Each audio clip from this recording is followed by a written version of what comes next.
Pleasant afternoon across the area. Last check, we are at 81 degrees in Terre Haute.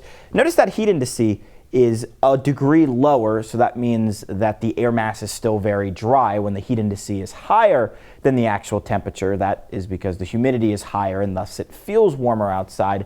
That comes into play during the day tomorrow with a little bit higher humidity in store. The heat index values will likely be a little bit warmer than the temperature as we see some of our peak temperatures so far this season begin to build on in. We're also monitoring some wildfire smoke way up in the atmosphere. That's why the skies look pretty hazy outside. So as we get into the overnight period, you could expect continued haze. But as a southwesterly wind starts to kick in, that should start to shear out some of that wildfire smoke as we get into the midweek period. So while it won't be completely clear, we are seeing a much more patchy coverage of that haze, unlike what we're seeing in Vincennes, where there actually is a lot of sun outside. It's just hard to see it with that smoke continuing to stay in the sky. Far enough aloft that the impacts to air quality are very minimal, but you may notice a slight acrid scent in the air. Otherwise, temperatures are warm. We're all basically north of 80, with the exception last check of Rockville at 79, Bloomington at 79, Bedford, you're at 78, Terre Haute,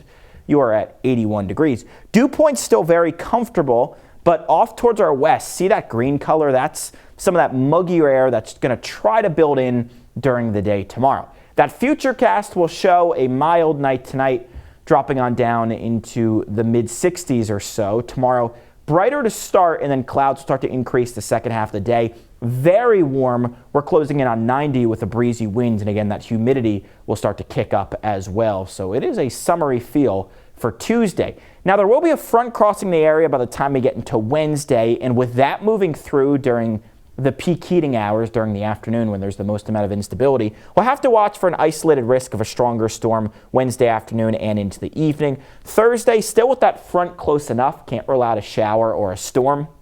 And then into the day on Friday, likely another pulse of some storms swinging on through. So as we get into the second half of the week, it will just be off and on rain chances, but no day looks like a complete washout. Severe thunderstorm risk on Wednesday. It's a level 1 out of 5 on our scale. So, of course, that's not the highest risk, but there is still a potential for some stronger storms. The main hazards with those would be strong winds and maybe some small to moderate size hail in any of the strongest of the storms. Tonight, 64 degrees, passing clouds and hazy. Tomorrow, 89, a breezy wind kicks on up. We are at our warmest temperatures potentially of the season. We haven't hit 90 yet this year in Terre Haute. We can make a run at it tomorrow. Then stormy air to close out the work week.